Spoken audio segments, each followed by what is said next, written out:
welcome everyone to today's live podcast and AMA with Frank Perkins. I am very particularly excited for this one because, as you will hear, Frank has many hot takes and incredible perspectives on the future of AI in sales. Before we dive in, for those of you who haven't joined us before, this is your chance to ask questions and hear from incredible leaders in go-to-market, such as Frank. And you can ask in the chat any of your burning questions as we hop through this.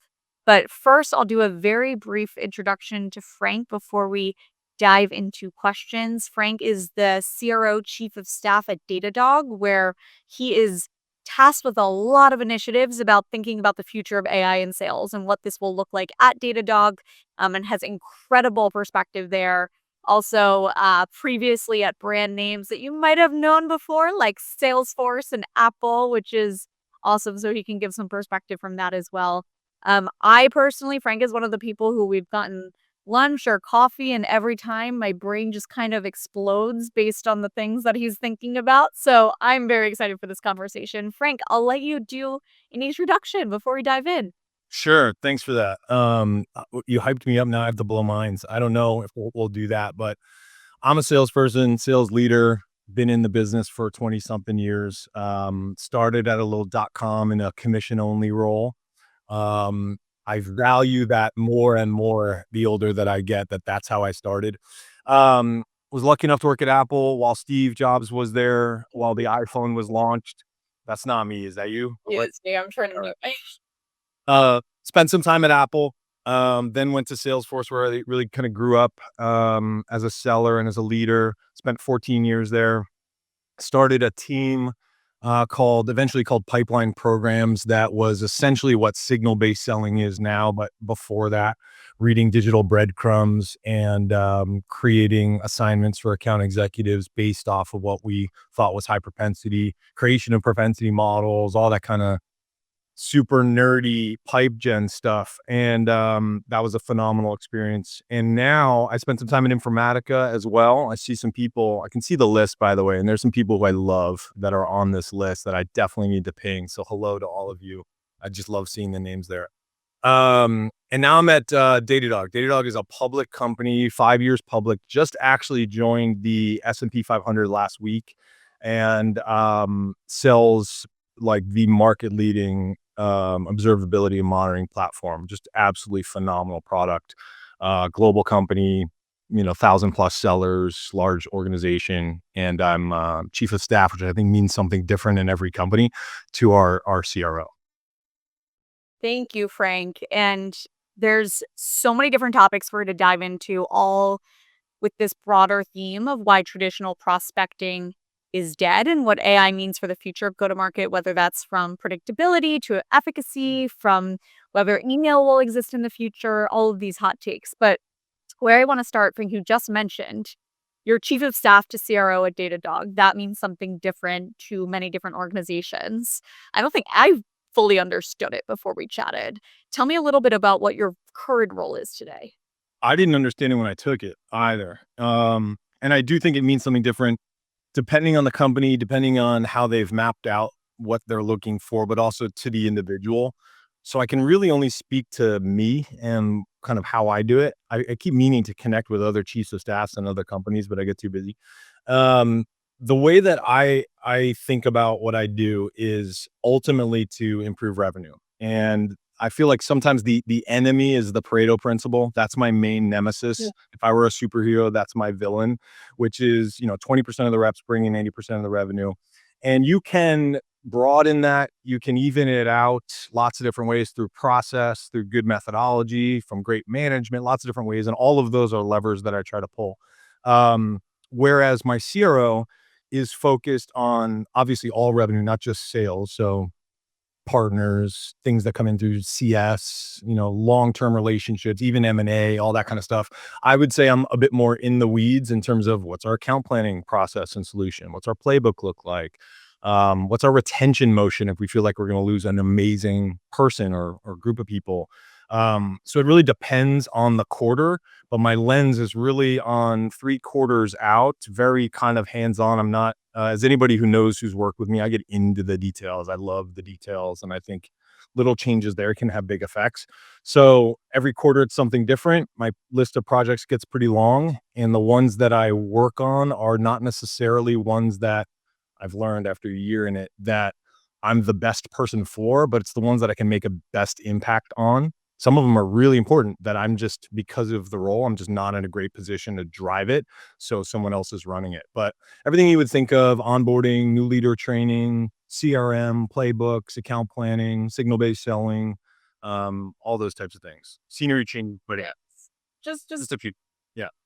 so, in that role, something that you learned and maybe had this spark of a realization, you said to me, prospecting has changed more in the last 3 years than the last 30. Tell me what you mean by that and where that came from. Yeah, I think maybe it's a little more than 3 years now, but and anybody who's doing it knows this already. But something happened around the COVID time. I don't think it was, like, directly tied to that, but it was kind of around that time when everybody went virtual. Phone calls went to Zooms, which was a significant change, but something happened with prospecting efficacy where the traditional, quote, unquote, call and email, solution, it stopped being predictable. And we've talked about this where I'll talk out of both sides of my mouth at this. I'm not going to tell a group of AEs that prospecting is dead. That's a catchy, clickbaity type of thing, but it is dead in the sense that as a go-to-market operator, which I hate that term, but that's what it is, its predictability is dead. It used to be, it was a wonderful time. So it's almost less about what's happening now than how great it was or how different it used to be. It used to be if I do 100 units of prospecting, let's call it mainly calls and emails, throw in voicemails, LinkedIn invites, maybe, a web to lead or an event. Units of activity equals certain amounts of intro disco calls where I hit them with the blinding power of my own personal sunshine and convince them to go through a process with me. And then at that point, there's a discovery phase and then there's a demo phase, which I love. That's a good quality trigger because the SE time isn't guaranteed. They need to vet it, make sure you've done your job. So it's a good measure of quality. And a certain percentage won't last, they'll die before that. And then there's price quote, where a certain amount will die after that. And then there's people that'll buy. And you can do 100 equals 2. Okay, great. Now 200 equals 4, 600 equals 6, and so on. And that part is dead. I want to be very clear that, in my opinion, having tried to map it out, and companies were built on this. They would hire, let's get 25 AEs because that equals X amount of whatever. And you take your ASP, your average sales price, and you could calculate how much revenue you're going to get, right? What percent are single year contracts versus multiple. And it was very, very predictable. That predictability is gone, I think. Doesn't mean that someone who's a great prospector can't still use email, phone, inbound leads and convert because they can and they do. They do it every single day. So I just want to be careful with that. But the predictability of it is gone. So much depends now on the individual. Their industry expertise on their own product is a factor. Their ability to handle objections, whether they're selling to new logo versus customers, enterprise versus mid-market versus commercial. The difference in those is way more, I think, than it used to be, and we can't kind of cut and paste our prospecting model in a way that we could before. So what does the future hold if you can't have predictability there? Tough word. What does it hold for the future? How do you generate pipeline and know what will convert or won't? Um, I don't know. I'm not like a go-to-market prophet or whatever, but I think we all need to look at what's happening, which is a lot of people are very focused on the sales process and how they can help sellers sell. And I think too much. I think they need to look at the buyers first. The best sales tech techniques or tactics or strategies or whatever you want to call them really are responses to what buyers are asking for in that given time period. So, you've been to a neighborhood where there's a sign that says no soliciting. That's Mhm. because People would go door to door and sell Bibles or vacuums or whatever. Then there was the phone, and some people were not great in that transition, right? And people got voicemail boxes. They're like, hit the voicemail, right? So it's like a cat and mouse game. Then it was email, right? Now we have so much email. We have these spam blockers and all this kind of stuff. So it's a cat and mouse game that always changes.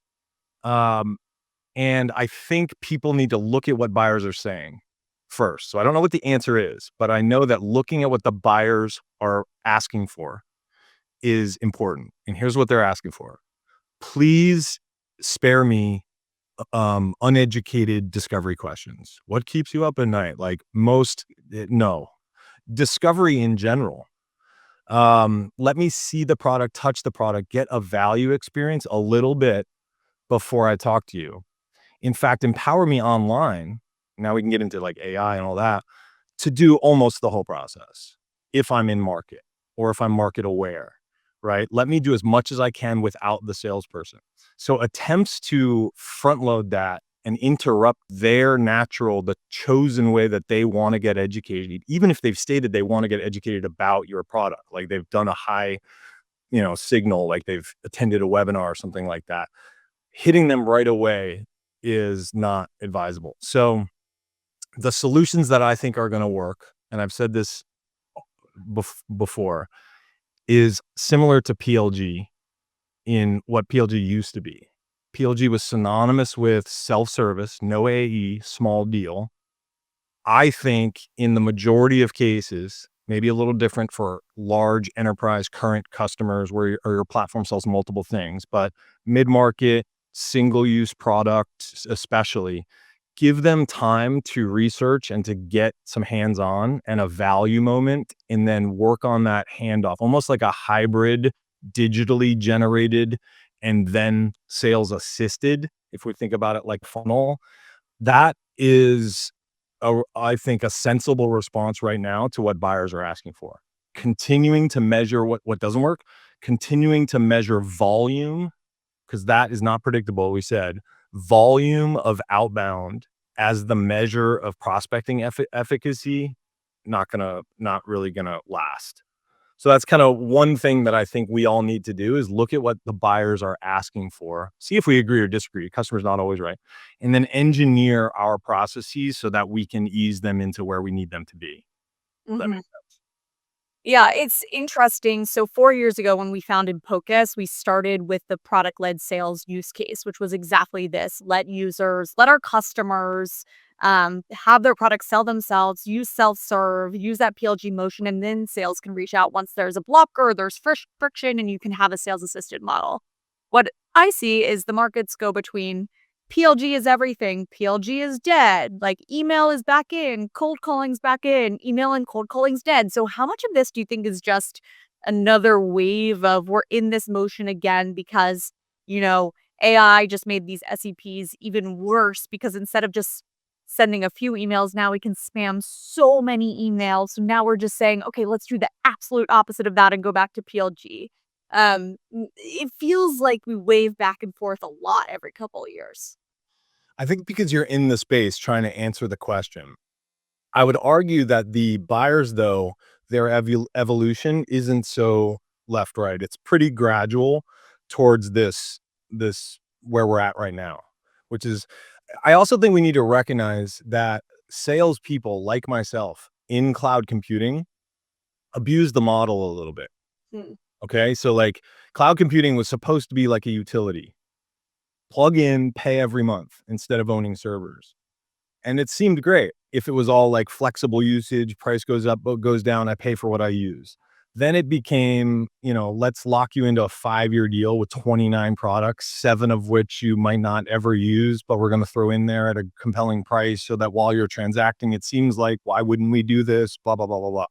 And this huge burden on actualization of that value. So I think the market, especially in large enterprises for platform sales offerings, or service or HCM or other, they're burned out, I think. And this is not news to anybody who does this every day. They're wary of that. They're wary of getting locked into something that the reticence to speak to a salesperson right now, especially a highly trained 7 years at name your company, like, they're very good salespeople. They don't wanna get in that room yet, and they don't wanna end up making a choice, given how fast technology moves, that turns out to be the wrong choice after 3 years, and they're stuck with this hard to remove technology. So, if you look at it from the buyers, what they want, what they don't, it's been a steady sort of, movement towards where we're at now. The people like us, they're trying to figure it out. We're always reaching, "Is email dead? Is it not?" Like, we're just trying to figure out what works. Yeah. I will say I think the buyers, and maybe you have a different view, it depends on the industry, the product, who the buyer is, right? In dev tools where you sell, of course they don't wanna talk to a human, like, they wanna get their hands on it and try. Maybe I'll argue in, let's say, HR technology. Humans expect to buy from humans. So do you see that, or do you think with AI, maybe we'll get to your next perspective of agents selling to agents, but before we go there, does that resonate, or do you think it's It really does, yeah, sure, and like I said, it's very different by industry, by type of technology. It's helpful in that lens to think about what won't go away. Like, I am bullish on sales long term. I am, which a lot of people are not. I don't know about your algorithm, but my algorithm's like, everybody's, gonna it's all gonna be AI. People influencing other people, it's not gonna go anywhere since the first person, said traded a rock for a stick. Like, it's all people that are good at that are always going to be valuable to businesses. But I think we're in similar in like relationships and dating, how we meet is always what's changing. And so everybody's trying to figure out, really in the name of predictability, it's a CFO type of thing. Like, they want that predictability, how it's going to play out. I think it's better to focus on what value do I bring, right, as a salesperson that a computer can't. If they can offload how we meet, great. Does that mean maybe less salespeople? Okay. But in a demo, let's say a one person demoing to four people, right? CFO, CIO, CRO, blah, blah, blah. And then you have an A and an SE. At some point, the hair on everyone's arm should stand up Yeah. because of the vision that they're painting about how this particular product or service can take this business and this group of people that are working together to the next level. That's not going anywhere. Like, that will always be valuable. That's a skill that you can't get from ChatGPT per se. So where's the trade-off? Because you're holding kind of two truths that are a bit different. One is gonna be that, buyers wanna buy how they buy, so they don't wanna talk to a human, and sellers will still exist because things are relationship driven. First of all, I agree with both points, but let's say that they're, like, 2 different extremes. What does that look like? Like, where is it a difference in where sellers enter the sales process, what they focus on? Maybe instead of demos, they're just getting into the product. Um, Maybe it's, relationship based doesn't actually matter anymore because it's all about product reputation. Like, I'm curious where your brain goes there. Well, again, I think about the buying process. If you were to take somebody in a purchasing role where they need to go evaluate some technologies to buy something, content management, let's say, this day and age, July of this year, they're going to go to ChatGPT first. And they're basically going to say, almost draft me an RFP type of thing. Like, tell me every platform that's out there, what's good or bad about them. They're going to ask for price, right? They're going to ask for, logos that they've won. They're going to do pros and cons. They're probably going to spend like, I don't know, a week dealing just with an AI until they come up with certain questions that they want. How is that not good for both the buyer and the seller? Right? The bane of salespeople's existence is trying to figure out whether this is a yes, a no, or the worst, a long no. Mhm. And so if that person has already pre-qualified themselves through this GPT, assuming the AI is saying the right things, we talked about this, like, what does ChatGPT know about my company? Now that's the lens. Then how does that not help us if time is money? It has to. It means the more educated buyer, it's self-selected, assuming the info is right. And theoretically, they should be in a better position. Hey, here's what I learned. Can I confirm it? Here's what I didn't get. Can you help me? Marketers have done this for a long time by gating assets, by the way. It's the same thing, right? They'll create some content, a white paper, whatever, a customer story, and then the customer wants to go deeper, or the prospect wants to go deeper, but they can't. And then it's like, enter your name and info. And now you talk to a salesperson. How do you mess that up? Salesperson didn't read they don't know how they were nurtured. That's where I think we have to start focusing. I Yep. call it the baton pass.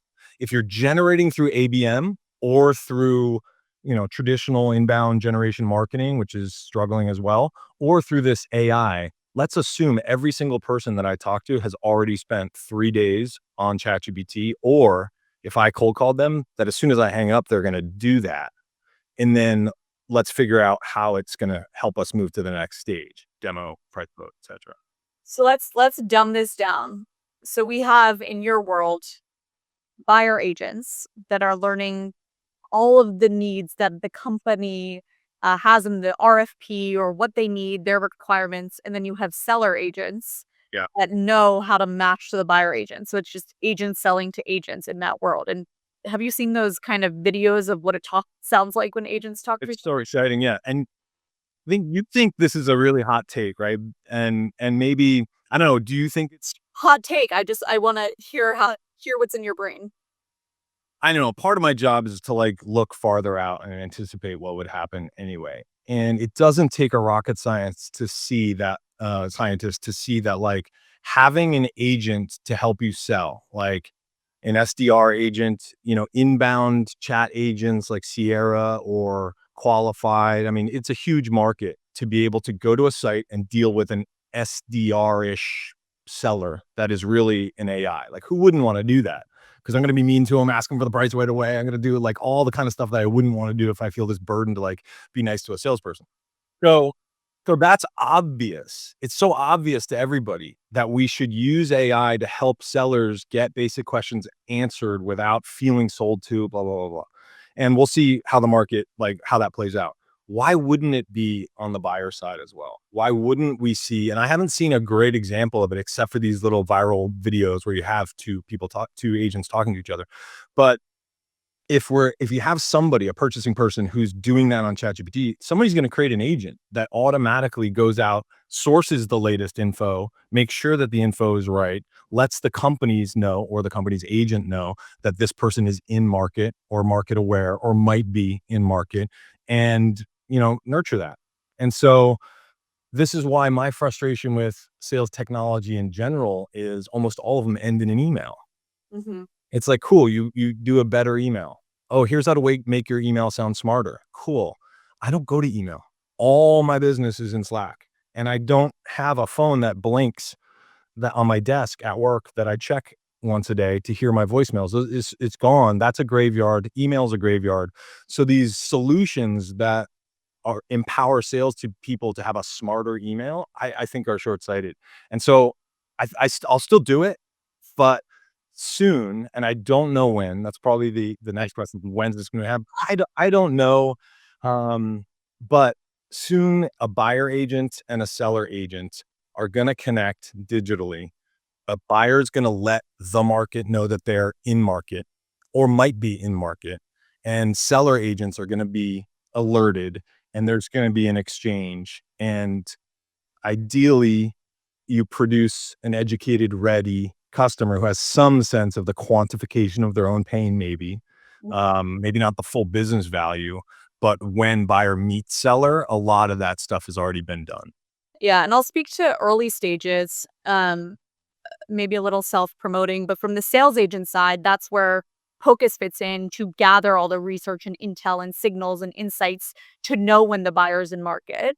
Right. And then something interesting from the buyer side, Keith Jones, who's on the RevOps team at OpenAI, really interesting, just created like a buyer agent essentially, where they dump in all the information through the evaluation to then ask the agent questions about other software. So I think now it's the world you see, explain it sounds far-fetched, but when you actually break it down to what that actually means, we're already making big progress there right now.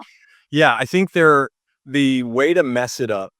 And ironically, I think customers that are very successful now are in a worse position because there's not as much pain to change. If you're still successful relatively right now on the old model, why are you pushing the envelope on signal collection, account classifications, alert mechanisms to sellers, AI interfaces for customers? You're not pushing the envelope on all of those because you don't have that much pain. I think smart companies right now are making that list. I call it an insight hierarchy, which is like, what do I want to know about my customers? For us, we're great with cloud. So if I could just wave a magic wand and have the cloud spend that every single customer has, that would be very, very valuable. It's a hard data point to get. That's one. It would be like top of the insight hierarchy. At Salesforce, like how many reps do you have? That was a key number because we did it by key. Yeah. Right. You get from that all the way down to like what's their project that they're running this quarter. And that hierarchy, if you're building that into a digital collection system right now, that will show you which of your accounts are in market, and it changes week over week. So that whole system needs to get built. They're going to be way ahead of things, I think. I mean, and that's what everybody I think should be doing right now. Um, and it's difficult, particularly at large public companies who have big strat ops teams, big SDR teams, big marketing ops teams that are different. Everybody owns different data sets and all this kind of stuff. It's a hard thing to do. A smaller company, I think, is probably in a better position to do it. But that's what I think everybody should be doing right now, looking at these digital signals, creating filters that change account status, and being really good at alerting AEs to when you have a buyer in market and giving them situational enablement to be able to manage that baton pass and not sound like they're completely clueless as to why this person is nurtured. Right. It's kind of, I don't even do it if you're going to do that. And that's where I want to focus. Frank, you're describing the Pocus product. Well, look at that. Isn't that amazing? Every EBC I've ever done, it's like at the end of it's like, and buy my product. Last question, or maybe not last question, but something that we've talked about is AI replacing critical thinking for sellers. So there's two sides of this kind of perspective. One is it's okay if AI is replacing some of the critical thinking that goes in research and information gathering and strategy, because it'll make the reps more efficient and more productive. The other side is if we replace that, then reps are never going to get really good and they won't be good sellers. Where's your perspective there? Both are true. This is where the Pareto principle comes into play because there are, with great power comes great responsibility. Every single evolution that we've had, cloud computing, mobile, social is a good one because social is like a very powerful tool. But if anybody who's a parent, it's the bane of your existence. There's so much downside to it that you have to balance it. So it's this responsibility on how to use it properly. There are also people like Mr. Beast is a bazillionaire by using social media. It's a massive, massive opportunity. Yeah. So I know it's only a 30-minute podcast and this is a good question. I would say it's a choice, just like how you feel every day. Mhm. You can choose, I think, to be nihilistic about it, and it's probably gonna disrupt a lot. And there'll be some casualties, people that don't survive this wave. But ultimately, the people that are gonna look at a tool like this and say, "How can it help me do research? How can it?" Right now, it's like, "How can it help me do research? How can it help me compose communications?" Really good with that. Anything with language. How can it help me think about it differently? How can it help me quantify value? Right now, it's just an exoskeleton for a lot of AEs if they want to do it that way to do what they already do better. And so, yes, it can reduce your critical thinking skills. I talked with an AE though a few weeks ago, and I said, like, "Hey, how about I bake all this stuff, like signal based on bake all this stuff, give it to you?" He's like, "Well, I'll still want to do it myself," because he's one of those people who needs to go through that process. Some are, some aren't, and I don't judge. Some are great. Just give me the deck and the plane ticket, and I'll go close this thing. That's completely fine too. But I just choose, I suppose, to live on the side where it's like, this is going to be ultimately a great thing for our industry and for humanity. Let's hope. And that's where I live. And that's what I try to gravitate towards. Frank, I feel like we can speak for hours more. I hogged all the questions. I didn't even get to any in the chat. I was selfish there because I was really enjoying this. Thank you so much. This was one of my favorite conversations. I'm very impressed by you. Every time we chat, I leave with my mind exploded again, Frank. The wheels are turning. So thank you so much for being here. This was incredible. Thanks for having me. And thanks to everyone who attended. Appreciate it. Thank you, Frank. Talk soon.